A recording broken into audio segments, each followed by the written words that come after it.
همسر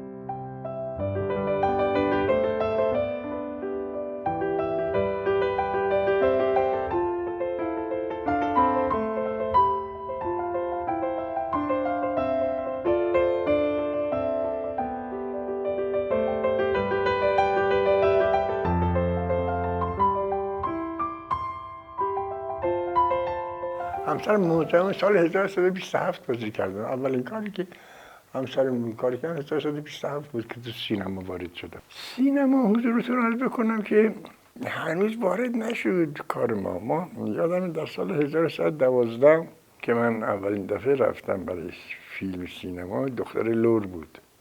هر زمانی فیلم برای همون زمانه، اون که بگذره اون فیلم دیگه کهنه شده دیگه نیست. بنابراین برای اون زمان مثلا دختر لور دیگه ایدئال مردم بود. البته یه واریتی بهاری هم بود که پرویز خطیبی تیز کرده بود، اونم دومیش بود. کلا غیبی حضورم که کارای چیز فانتزی بود. ببینید در اون زمان کارگردان کم بود. برای صفحه یکی از کارگردانایی بود که کار کمدی میکرد و کارش هم مورد توجه مردم بود. ما هم جز هنرپیشه‌های زمان بودیم دیگه، بیشتر کار میکردیم. چی؟ 10,000 تومن؟ بچه انصیری میبینی؟ این یارو هم رضا سوتی رو انتخاب کرد و حسن شاسی خاک بر سر مون زمین. حسین مدنی حضورتون که اونم از نویسندگان بود، چون در اون زمان اکثر نویسنده هایی که تو کار سینما وارد شدن، اکثر نویسنده ها مثل نظام وفا، مثل حسین مدنی، مثل خیلی حالا اسمشون یادم نیست، اینا بعدا خودشون کارگردان. چون اکثر کارگردانی که خودشون کار، اینو اطلاق کارگردانی خیلی حرفه، همه چیزی بود بشناسه. و اینا یه فیلمبردار بغل دستشون بود و از نظر نور و از نظر صحنه و از نظر کمک میکرد بهشون. همشون چون نویسنده بودن کارگردان میشدن. برای تهیه کننده هم صرف میکرد که این کار بکنه که یه کاری مالی که 2 نفر بکنن 1 نفر انجام بده. متوجه هستین؟ بنابراین خب قبل از انقلاب اینطور بود. اکثر نویسنده های اون زمان ما کارگردان بودن. تو بگو بهش بگو دیگه. آخه من چی بگم لام رو بعد زن من دشمن زیاد داره، میفهمین؟ این اسرار رو به شما یاد میدم که در صورت بروز خطر به کار ببرید و اونو از مهلک نجات بدید. فرمول 1. خب یکی حقوقه مستقیم ضرب در منحنی چی میشه؟ خب معلومه دیگه، میشه زوزنه. موقعی که جوان بودم کار کمدی میکردم. 2 نفر بودیم که 3 نفر بودیم که بغل اینا کار کمدی رو انجام میدادیم. اون کار اصلی رو انجام میدادن و کار کمدی بغلش مثل ظهوری مثلا بغل فردین بود. من بغل بیک بودم. متوجه هستی؟ خب بغل فردین هم بودم، مثلا 2 تا بیشتر بغل فردین نبودم ولی بیشتر بغل بیک بودم و چند دفعه نجور من به کشتن بده سر کار. یکیش یه فیلمی بود که رضا صفایی کارگردانی میکرد، طرف جاجرود طرف بودیم تو بیابون و یه چیزی هست خیابون جاده هست، یه پل بالاست یه پل از پایینه، این پل از این بر میره اون از اون بالا میره. صحنه رو اونجا گذاشته بودن. پس قرار شد من گفتن که از این بالای پل باید بپریم پایین تو مکامی که از زیر میره. من اصلا عاجباش بودم. این کار من نیست، این کار بدلکاره. من نمیم از این بالا بپرم. کامیون داره میره، من از اون بپرم تو این کامیون. حالا تو کامیون افتادم بغل کامیون خود خال شیر میشم من. گفتم نه دیگه صدا دور حالا خبر نداشته من کجا میخوام برای که روز سفرم کارگردان بود یه دوربین بالا گذاشتن یه دوربین اونور گذاشتن یه دوربین اونور گذاشتن 4 دوربین داره میگیره خوب من دیگه سرشون کار من نیست که من نمیکنم یه تمرین کردیم رسیدیم بالا انجام برو بگو من نمیکنم برگشتم کات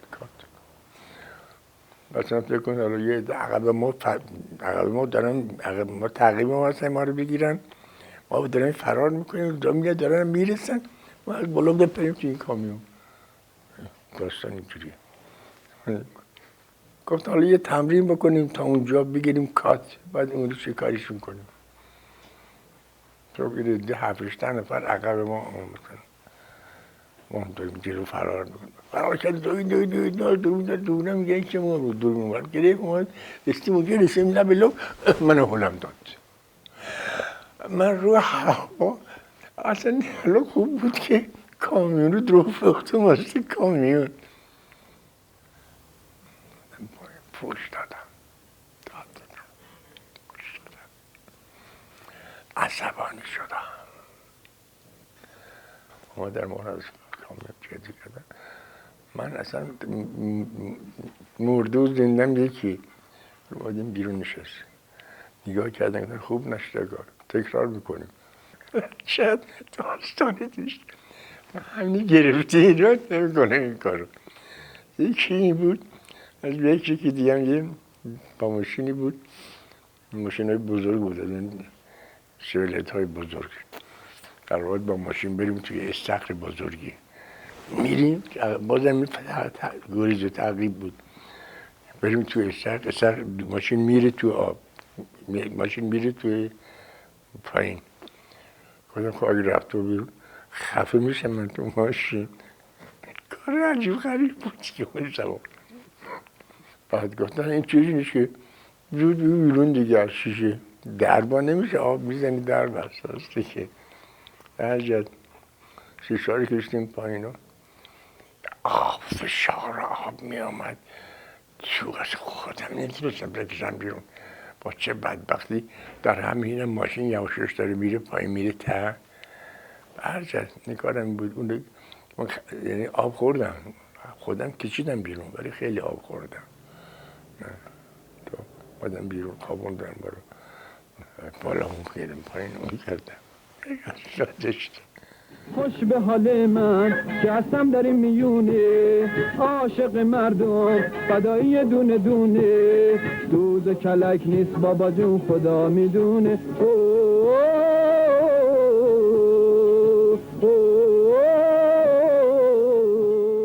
بعد خب یه هنرپیشه بود که از اصفهانی بود از اصفهان اومد در تهران و کار تئاتری رو خیلی با هم داشتیم و خیلی با هم کار کردیم و در تئاتر شهرتی به دست آورده بود بعد وارد کار سینما شد و یواشاش کارگردان شد و کارهای سینمایش هم خوب بود. اینطوری دخترتو راضی میکنی؟ چه میدونم دخترای امروزی رو خدا میشناسه اون تو بودی که تا اومدم خواستگاریت با اینکه 2 برابر سن تو رو داشتم فوراً دهنت آب افتاد و بله رو گفتی اون خانم درخشنده به من گفت که یه تیپی رو پیدا چیز کن که هم سن سال خودت باشه من اصغر گرمسیری رو انتخاب کردم خب هم استاد بود اصغر همه با هم تئاتر کار کرده بودیم اینا اومد و نم سن نداشته بود از اون بزرگتر بود ما یه کار کردیم و سر صحنه بود توی خونی بودیم ایده حافظش مثل الان بنده کم شده بود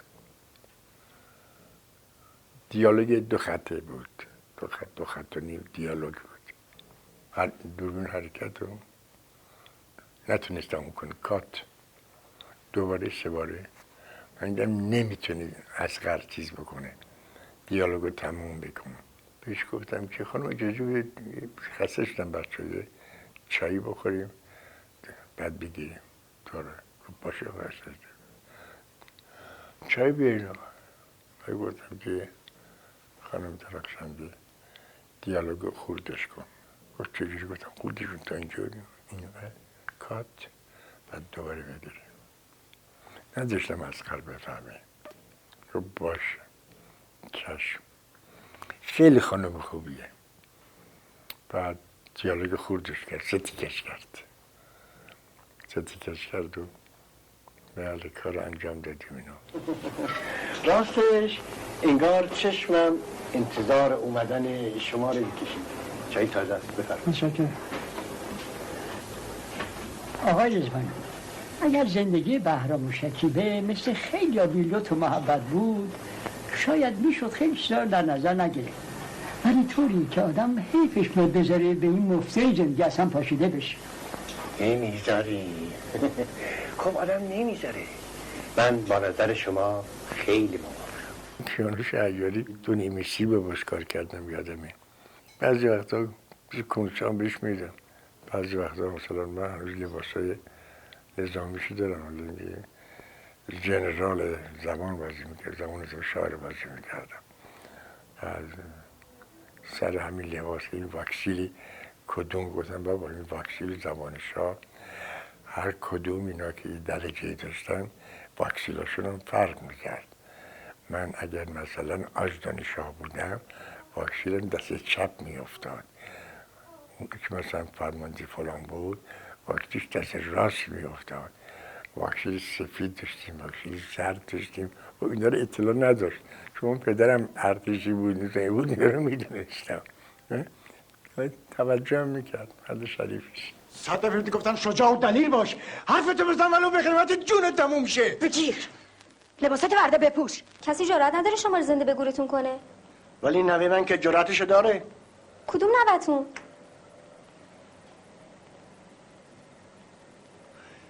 چی؟ یه کاری هم با بهروز افخمی داشتین، روز شیطان. بهروز افخمی. روز شیطان من چیز بازی کردم، دکتر شابور بختیار بازی کردم. انقلاب بود دیگه، ارتشی‌ها بودن که میخواستن کودتا بکنن اون جریان. خب ببینم تحصیل کرده است، وارد مطلع زحمت کش اینا عاشقن. اما اگر انفجار قبل از بازدید هیئت اتفاق بیفته میشه شایع کرد که دولت ایران در حال جابجا کردن بمب‌های اتمیش بوده که یکیشون اتفاقی منفجر شده. انگیزه این عملیات چیه؟ ما روی این حساب میکنیم که افکار عمومی مردم ایران علیه حکومت تحریک بشه. حرکت باد غبار رادیواکتیو رو به سمت تهران میبره و آلودگی وسیعی به وجود میاره. باز سامر خاطیان یه دوست عزیز من بود، خدا بیامرزتش. عصبانی بود مثل خود من. ولی اونم کار کردم. اون بیشتر کارهای جنایی اون چیزا رو دوست داشت انجام میداد. عمل فوری یا دریچه میترال قلب خواهر شما درست کار نمیکنه، در نتیجه خون درست به قلب نمیرسه. ملاحظه بفرمایید. یا اما چیزی داره، توی ریه هاش خلط خونی وجود داره که باعث تنگی نفس و سرفه های شدید میشه. همونطور که عرض کردم هر چه زودتر باید عمل بشه. البته نه در این بیمارستان، اینجا دولتی، خیلی ها تو نوبت هستن، ماها طول میکشه. کار با فرمانروا رو شرح بدین که چجور بود چجور نبود. دو تا کار کردن باشه. مرد پخته ایست در کارش، برای دلش کار میکنه، بنابراین یه تیپ به خصوصیه تو کار سینما. شما این ترمه رو برای مراسم عقد میخواید یا برای عزاداری؟ برای رو جنازه است.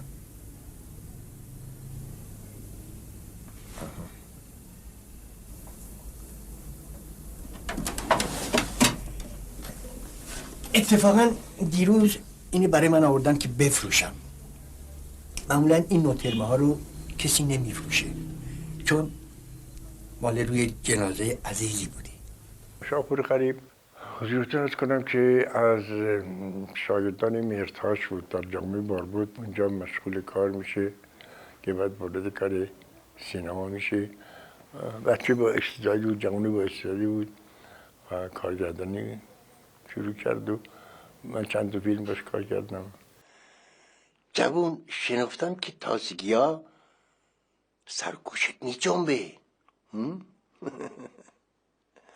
تو این سن و سال درست مثل یک تشنه تو کویر، با یه نگاه، با یه لبخند که جفت زانوهاتو به لرزه در بیاره، میدونم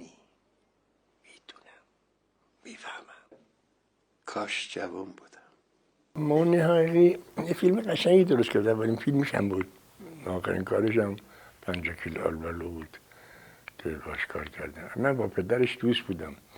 پدرش از فیلمبردارای بزرگ مملکت ما بود از قبل از انقلاب و خب حالا پسرش کارگردان شد و بچه با استعدادی و کارش هم خوب بوده، چون من هر دو کاری که باش کردم راضی بودم، برای اینکه میفهمه، شعور داره، میفهمه کلیکولوسن من این تیپی که بازی کردم تا حالا همچی کاری نکرده بودم که گفت یه کاری داری بیا اونو یه روزی تلویزیون آقا بلند شو بیا گفت چه لباسی میزنی؟ لباس شیک و خوشگل اینا کلا شاپا هم سرت میذاری؟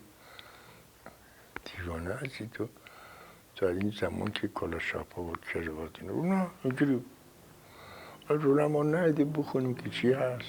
رفتیم و بعد گفت که یه کتاب بزرگ یه چیزم زیر بغلمون گذاشتن. ما هم آدم مریض در حال موت باید سیغه رو جاری بکنه. تشکیل گذاشتم جمعیت هم نشستم. گفت بو چی بگم؟ چی هست که اون چیزی من نگفتی؟ او یه چیز بگو دیگه. گفتم او چی نمیدونی؟ شروع کردیم بسم الله الرحمن الرحیم لا حول ولا قوة الا بالله العلی العظیم. چور خوابم بود خوابیدم. گفتم کات کمیتی بود دیگه. اینم کار آخرم بود با سینما. در زمانهای مختلف از هر نظر و عواملش فرق میکنه. از نظر طرز فکر مردم، مغز مردم، داستان‌هایی که نوشته میشه، شعور کارگردان‌ها، سطح فکر کارگردان‌ها، تحصیل کرده ها. مثلا فکر کنید قبل از انقلاب من عضو هیئت مدیره سندیکای هنرمندان بودم. خب همه کارا می اومد از زیر نظر سندیکا رد میشد میرفت وزارت فرهنگ و هنر اون زمان. الان اون موقع یه سندیکا داشتیم، تمام المان‌های سینمایی زیر نظر سندیکا بود. الان تمام المان‌های ما زیر نظر خانه سینما با 31 رشته، انجمن بازیگران، انجمن کارگردانان، چهره پردازان، همه اینا 30 رشته زیر نظر. موقع همه اینا زیر نظر یه گروهی بدون سندیکا. و اینا پس دیگه همش به روز داره و به فهم و شعور زمان داره. خب الان تحصیل کرده ما خیلی زیاد شدن، اون موقع تحصیل کرده نداشتیم. اون موقع دستار فکر کنید 100 تا فیلم ساخته میشد قبل از انقلاب. الان هم در حدود 120 تا فیلم ساخته میشه. و خب این فیلم ها که ساخته میشه نمیتونیم بگیم که همش خوبه، نه. مثلا من 5 دوره من داور سینما بودم در خانه سینما. می نوشتم از ساعت 10 صبح می رفتم تا 12 شب آخر شام هم اونجا می خوردم. وقتی که می اومدم آخرش همه یادداشت می کردم. بعد شب می اومدم خونه، اینا چون یادداشت کردم جمع جور می کردن که برای باید گزارش بدم دیگه. بنابراین دیگه هم کردم میدونم که ساختم، فیلم ساختم، زحمتم کشیدم، ولی بیشترش برای 6 7 حد اکثر فیلم نیست. فیلم ساختم ولی فیلم نیست. الان هم همونطور. الان خیلی خوب برای پیشرفت کرده و میریم سینما. الان همونطوره. ولی خب مردم مشتاقن، مردم دوست دارن، مردم کاری ندارن. یعنی غیر از سینما تفریح دیگه ای ندارن. اون موقع قبل از انقلاب هزارها تفریح داشتن. الان تفریحشون فقط سینماست.